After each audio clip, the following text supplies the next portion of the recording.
আমি দেখতে পাচ্ছি পাতাল লোকে দুই ভাই হুণ্ড আর শুণ্ড অমরত্ব লাভ করার জন্যে ব্রহ্মদেবের ঘোর তপস্যা করে চলেছে।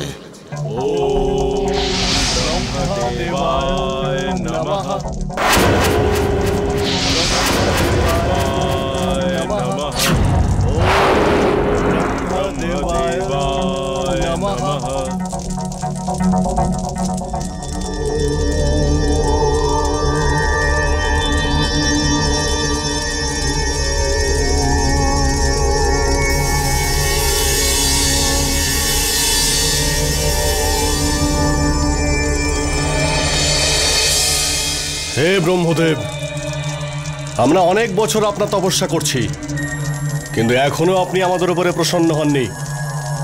তাই আজ এই অগ্নিকুণ্ডে আমরা আমাদের জীবনের আহুতি দেব।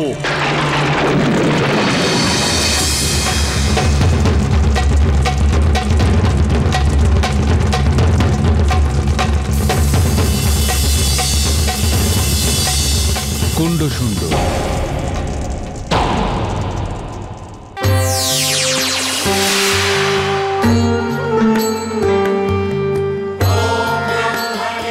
কুণ্ড শুণ্ড, আমি তোমাদের ভক্তিতে প্রসন্ন। বলো, কি বর চাও তোমরা? ব্রহ্মদেব, আপনি আমাদের অমর হওয়ার বরদান দিন। আপনি আমাদের অমর হওয়ার বরদান দিন। অমরত্বের বরদান আমি তোমাদের দিতে পারবো না, কারণ যার জন্ম হয়েছে তার মৃত্যু নিশ্চিত।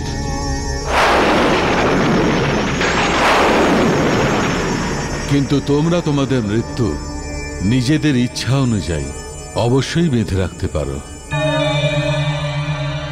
ঠিক আছে ব্রহ্মদেব, তাহলে আপনি আমাকে বরদান করুন যেন আমাদের দুই ভাইকে বধ কেউ না করতে পারে। কেবল আমরা দুই ভাই একে অপরকে মারতে পারি। কেবল আমরা দুই ভাই একে অপরকে মারতে পারি। তথাস্তু।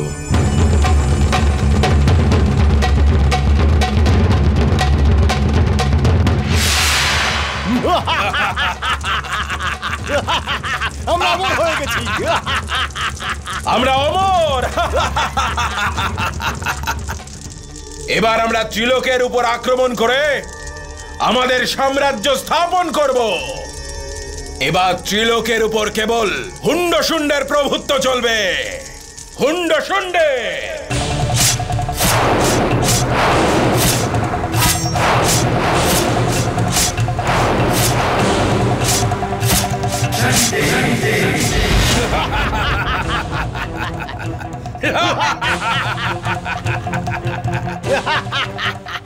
ভ্রাতা হুণ্ড, এবার ধরিত্রী লোকের অবশিষ্ট অংশ আমাদের অধীনে। এবার আমরা স্বর্গলোকে আক্রমণ করে সমস্ত দেবতাদের শেষ করে ফেলবো।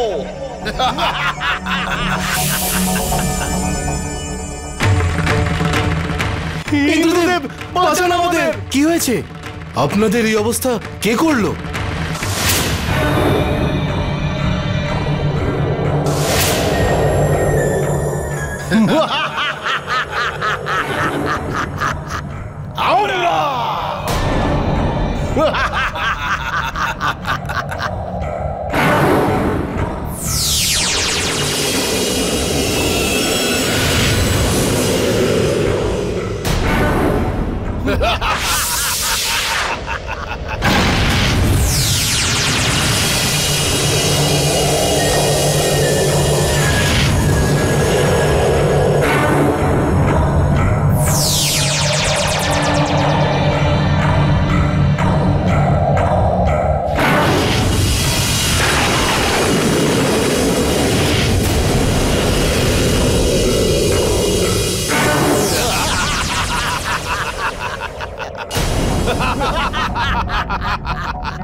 ভ্রাতা শুন্ড, এবার এই ত্রিলোক আমাদের অধীনে। হ্যাঁ ভ্রাতা হুন্ড, পাতাল লোক, ধরিত্রীলোক আর স্বর্গলোক, আমরা ত্রিলোকের অধিপতি।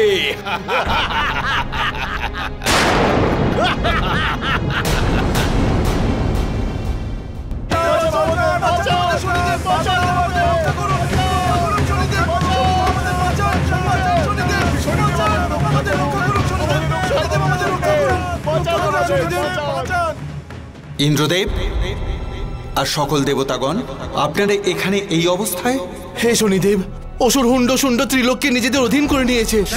আমরা কোনো মতে নিজেদের প্রাণ বাঁচিয়ে এখানে এসেছি। ব্রহ্মদেবের বরদানের ফলে ওরা এখন অমর হয়ে গেছে।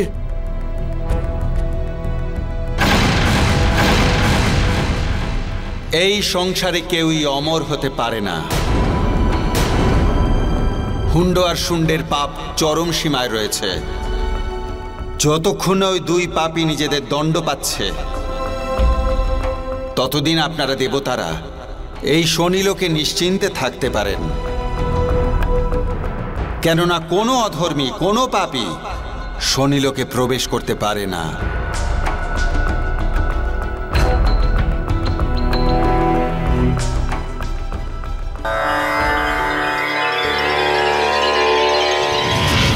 ব্রহ্মদেব,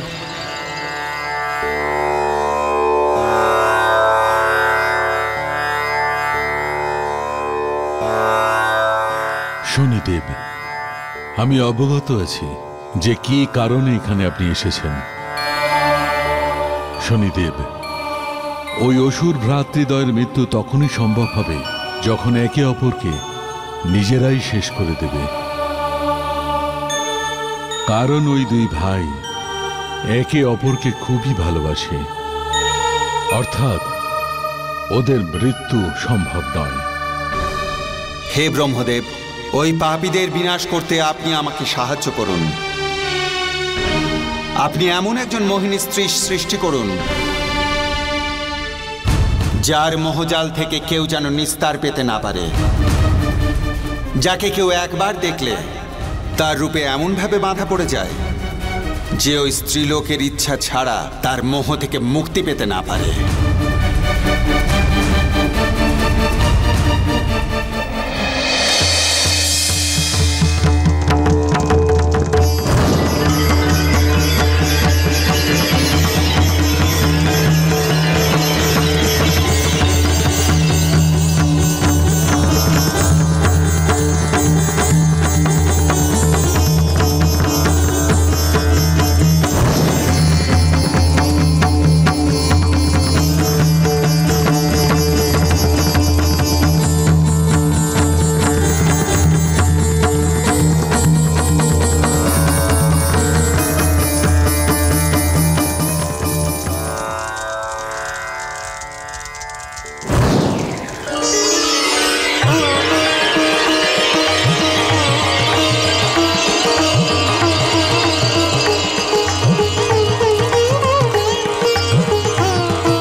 শনিদেব, এই নারীর নাম তিলোত্তমা হবে, আর এ আপনার ন্যায় চক্রকে পূর্ণ করার জন্যে আর সৃষ্টিকে রক্ষা করার জন্যে আপনাকে সাহায্য করবে।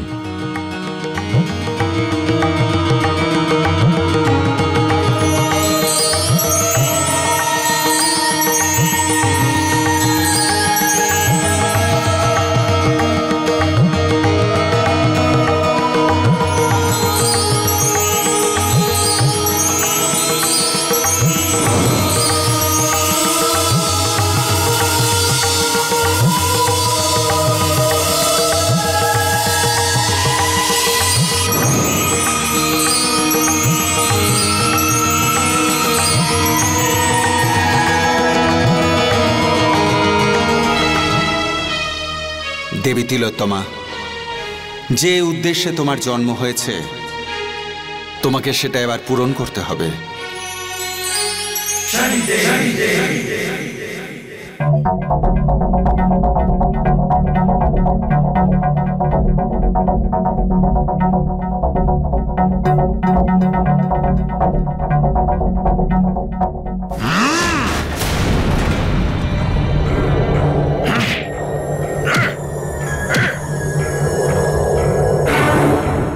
গন্ধর্বগণ, আমাদের দুই ভাইকে আলাদা আলাদা পাত্রে মদিরা দেওয়ার দুঃসাহস তোমাদের কিভাবে হলো? আমরা দুই ভাই আলাদা আলাদা নয়, এক। আমাদের কেউ আলাদা করতে পারবে না। আমাদের দুটো শরীর, কিন্তু একটাই আত্মা, একটাই আত্মা। মহারাজ,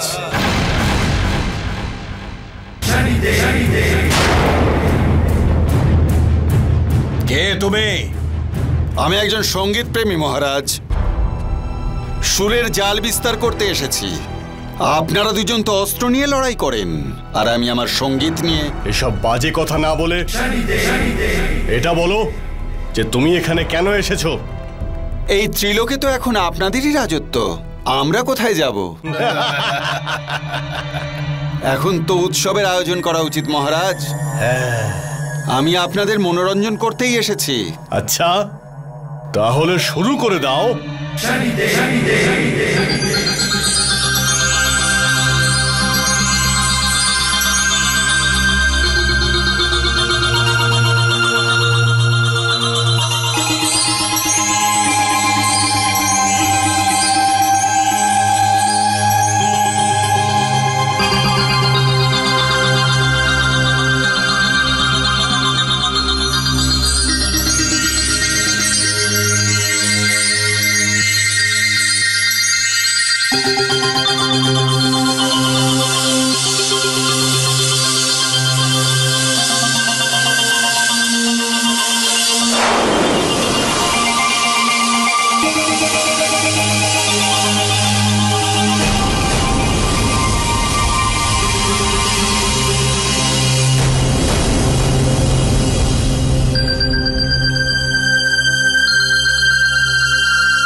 মহারাজ, তিলোত্তমাকে প্রসন্ন করার জন্যে আপনারা যে প্রয়াস করেছিলেন তা কি একসাথেই করেছিলেন? আরে কি এসে যায় তাতে?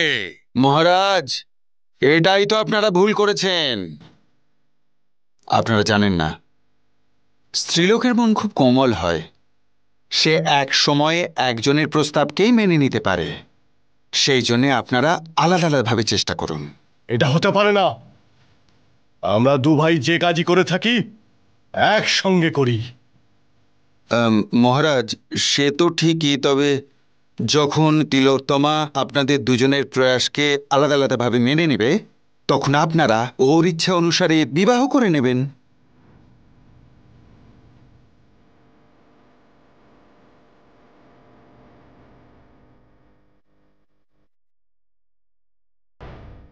ঠিক আছে,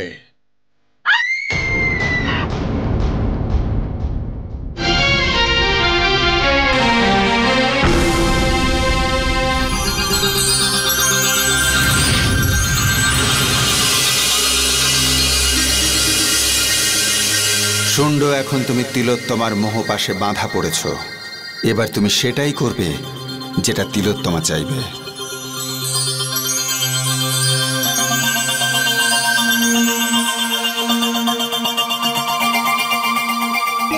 কি হয়েছে সুন্দরী? তুমি এভাবে চেঁচালে কেন? ওই ভেতরে আমার বিছানায় আমার হাতে কাঁটা ফুটে গেছে, এই দেখুন। আরে, এটা তো ঠিক নয় দেবী। যে আপনি একা কষ্ট পাবেন আর আমরা দেখব? চলুন আমার সঙ্গে। মহারাজ, মহারাজ, আপনার ভাই তো আপনাকে ডাকলই না দেখছি।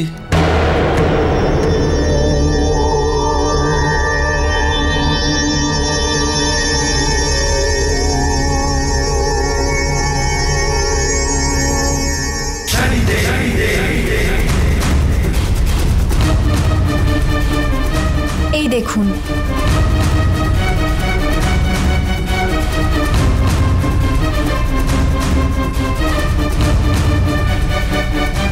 এটা আপনি কি করছেন?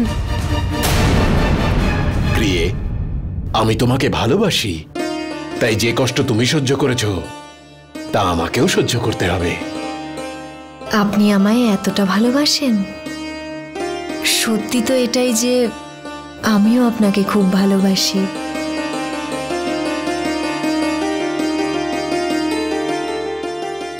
তাহলে এই কথাটা তুমি আমাকে আগে কেন বলনি? আপনি সুযোগই দেননি। আপনি সবসময় আমার কাছে আপনার ভাইয়ের সাথে আসতেন। দুই ভালোবাসার মানুষের মাঝে তৃতীয় জন থাকলে ভালোবাসার কথা হবে কি করে? প্রিয়ে, তুমি চিন্তা করো না, এবার আমাদের দুজনের মধ্যে আর কেউ আসবে না। আর এবার আমি তোমাকে কালকেই বিবাহ করব। আর এবার আমি তোমাকে কালকেই বিবাহ করব।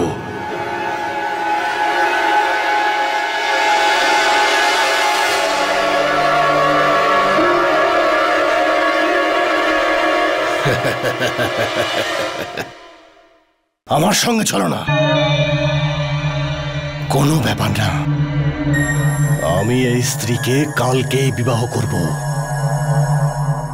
একটা স্ত্রীর জন্য ভাইয়ের সঙ্গে চলো না।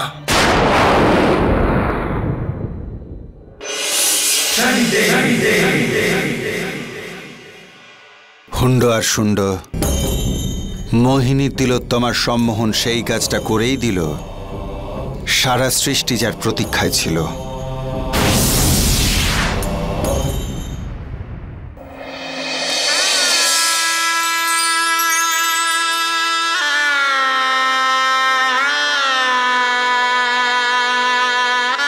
শুন্ড,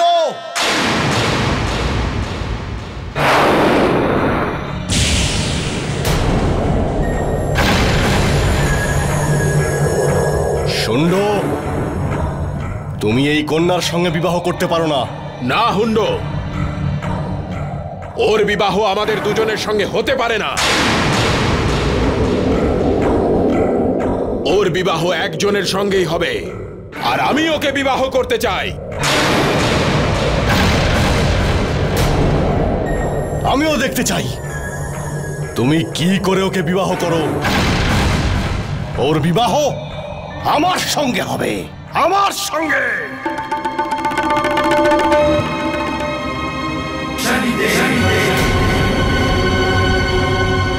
মহারাজ, এর একটাই উপায় আছে। আপনারা সুন্দরী তিলোত্তমাকেই জিজ্ঞাসা করুন যে ও কাকে বিবাহ করতে চায়। হ্যাঁ, ঠিক আছে। তাহলে বলো তিলোত্তমা, তুমি আমাদের মধ্যে কাকে বিবাহ করতে চাও?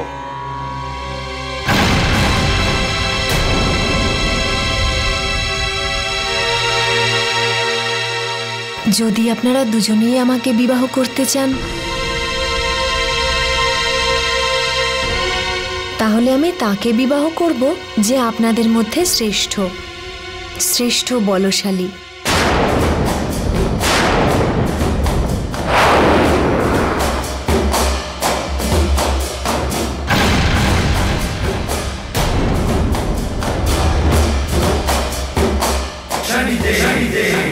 তাহলে ঠিক আছে, এক্ষুনি এর সিদ্ধান্ত হয়ে যাবে।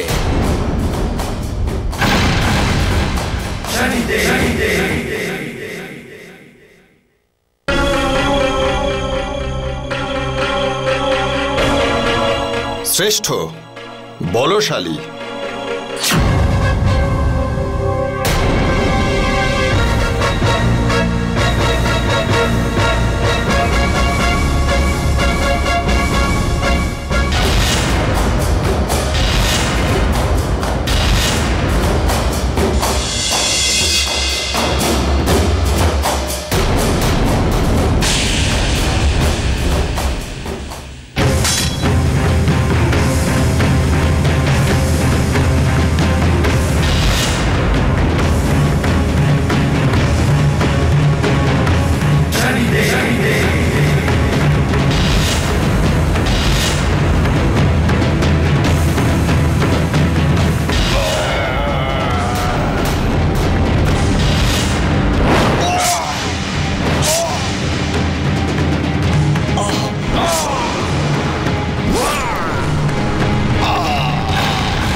দেবী তিলোত্তমা,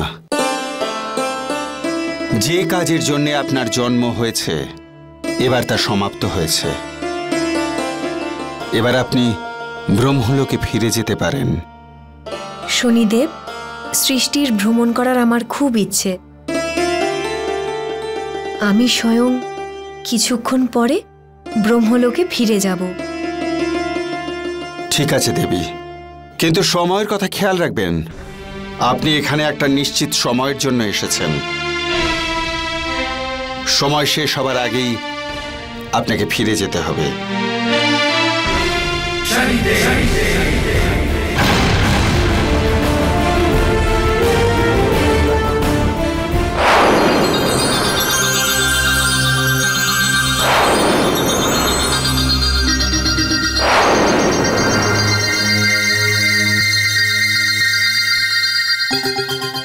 এবার আমার রূপ আর সম্মোহনে এসে সৃষ্টি ধ্বংস হবে। সমগ্র সৃষ্টি আমার ইশারায় নাচবে আর আমি ত্রিলোকের রাজত্ব করব।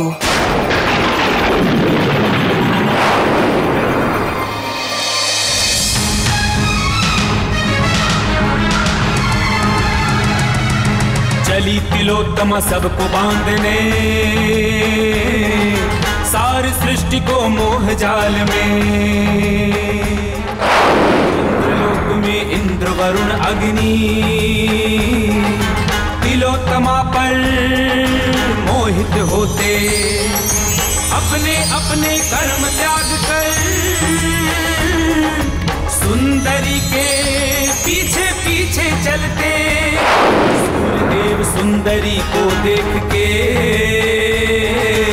आकर्षित ऐसे हो जाते हैं, जगत प्रकाशित करना भूल गए, सृष्टि में अंधेरा कर देते हैं, सृष्टि में अंधेरा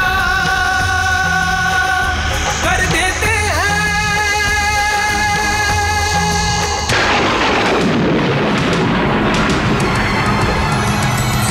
पवन देवता देख सुंदरी को ऐसे सुध बुध खो जाते हैं,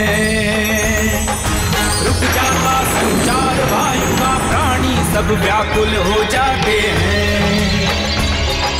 तिलोत्तमा के पीछे पीछे सारे देवगण मोहित चलते हैं, जल प्रकाश वायु ना पाकर व्याकुल प्राणी मूर्छित गिरते हैं, व्याकुल प्राणी मूर्छित गिरते हैं। सृष्टि में उथल पुथल हो जाता,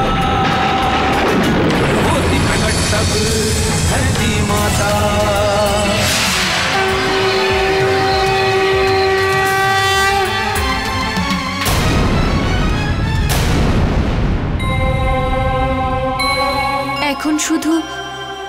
শনিদেবী আমায় সাহায্য করতে পারেন। উনি তো ন্যায়ের সিংহাসনে বসে আছেন, আমায় ওনার কাছে যেতে হবে।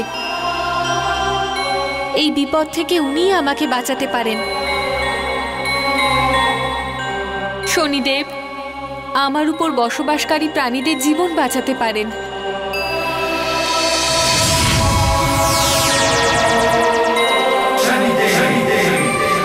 হে ধরিত্রী মাতা, আপনি আমার প্রণাম স্বীকার করুন।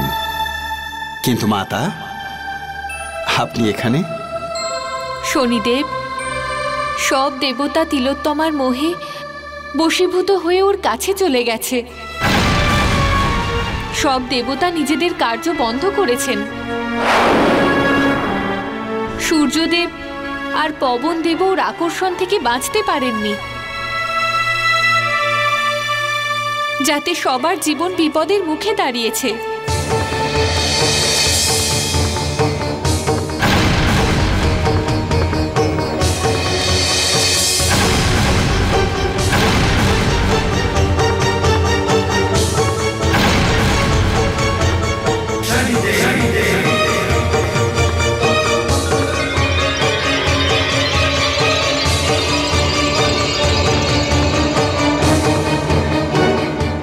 শনিদেব,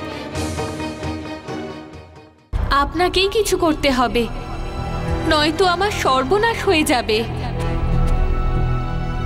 এরকম কখনোই হবে না মাতা, আপনি নিশ্চিন্ত থাকুন।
শনিদেব, এটা কি করলেন আপনি? এনারা সবাই আমার নৃত্যের আনন্দ উপভোগ করছিল। দেবী তিলোত্তমা, তোমার জন্ম এই সৃষ্টির সংকটকে দূর করার জন্য হয়েছিল, কিন্তু তোমার মনে কেমন লোভের সৃষ্টি হয়েছে যে তুমি তোমার রূপ আর সম্মোহনের দ্বারা সৃষ্টিতে রাজত্ব করবে? দেবী তিলোত্তমা, তোমার সম্মোহনে দেবতাদের বাধা পড়ার কারণে এই সৃষ্টির সমস্ত কাজ থেমে গেছে, পৃথিবী অন্ধকারে ছেয়ে গেছে। পবনদেব সম্মোহিত হওয়ার কারণে প্রাণীকুল মরতে বসেছে। তিলোত্তমা, এটা অধর্ম। তুমি ওই দেবতাদের তোমার সম্মোহিনী থেকে মুক্ত করো দেবী তিলোত্তমা। শনিদেব, এটা কোনোভাবেই সম্ভব নয়।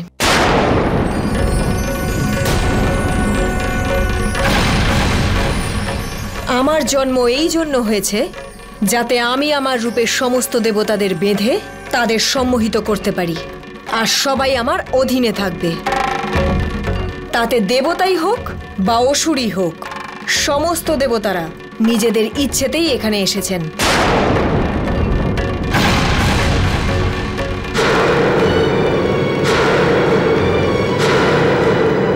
তাহলে আপনি কে আমাকে আটকানোর?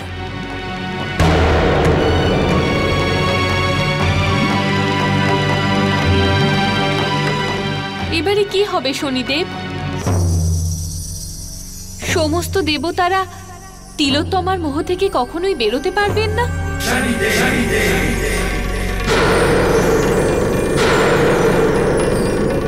এখন তিলোত্তমার সম্মোহন থেকে মুক্ত করার একটাই উপায় রয়েছে।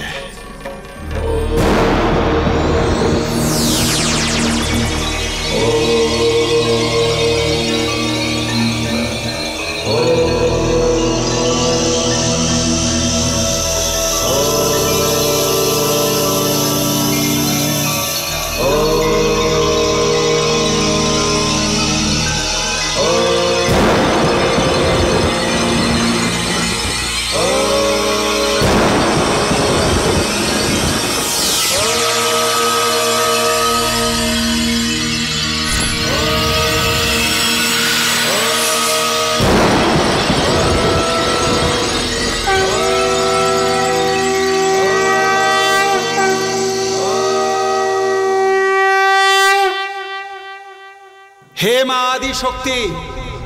কি হয়েছে পুত্র? হে মা আদি শক্তি, এই সৃষ্টিতে সংকট নেমে এসেছে। ন্যায় সিংহাসন রক্ষা করুন মাতা। হে জগৎজননী মাতা, এই সৃষ্টিতে আজ সংকটের কালো ছায়া। তিলোত্তমা, যার জন্ম দুই ভাইয়ের বিনাশের জন্য হয়েছিল, আজ সে নিজেই সৃষ্টির শত্রু হয়ে উঠেছে। সমস্ত দেবতা তার রূপের মোহে পড়ে নিজেদের কর্তব্য ভুলেছে। পুত্র, নারীর 9টি গুণ হয়ে থাকে: রূপ, ইচ্ছাশক্তি, নিষ্ঠা, সমর্পণ, মমতা, ত্যাগ, সহযোগ, প্রেম আর সর্বশেষ গুণ সম্পূর্ণ বিশ্বাস। কিন্তু তিলোত্তমার কাছে তো আরও 4টি গুণ রয়েছে: অধিকার, শাসন, সম্মোহন আর ছলনাও আছে। এই কারণেই এসব ঘটছে। পুত্র শনি, তুমি নিজের ন্যায়দণ্ডের ত্রিশূলের শক্তি দিয়ে তিলোত্তমাকে 13 ভাগ করো, আর এই সমস্ত ভাগ আমার মনের ভিতরে থাকা দাহক শক্তির মধ্যে বিসর্জন দেব। আর আজকের পরে এমন কোনো নারী সৃষ্টি কখনো হবে না। হে মাতা, এবার আমি বুঝতে পেরেছি যে আমার কি করা উচিত। পুত্র, এই কাজ এত সহজে হবে না।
আমরা এখানে কি করে এলাম? কি করে এলাম?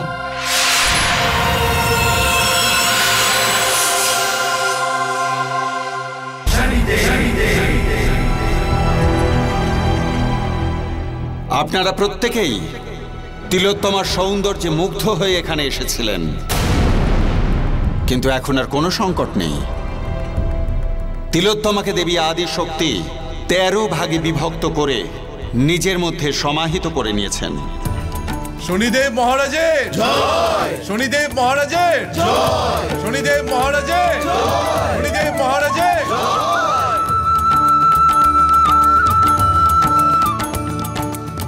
হে মাতা, তিলোত্তমার মধ্যে যে 4টি গুণ বেশি ছিল সেটি আজকের পর অন্য স্ত্রীর মধ্যে থাকবে না। স্ত্রীর মধ্যে কেবল তার 9টি গুণ থাকবে। সেই 9টি গুণের কারণে সে মা, বোন, পত্নী আর প্রেমিকা হবে। ছলনা আর মোহ দিয়ে এই সৃষ্টিকে বিনাশ করতে সে পারবে না। যদি কোনো স্ত্রীলোকের মধ্যে মা, বোন, মেয়ে আর স্ত্রীর গুণ না থেকে কেবল প্রেমিকার গুণ থাকে তবে তার বিনাশ নিশ্চিত। তাকে তো ব্রহ্মা, বিষ্ণু, মহেশ্বর কেউই বাঁচাতে পারবেন না।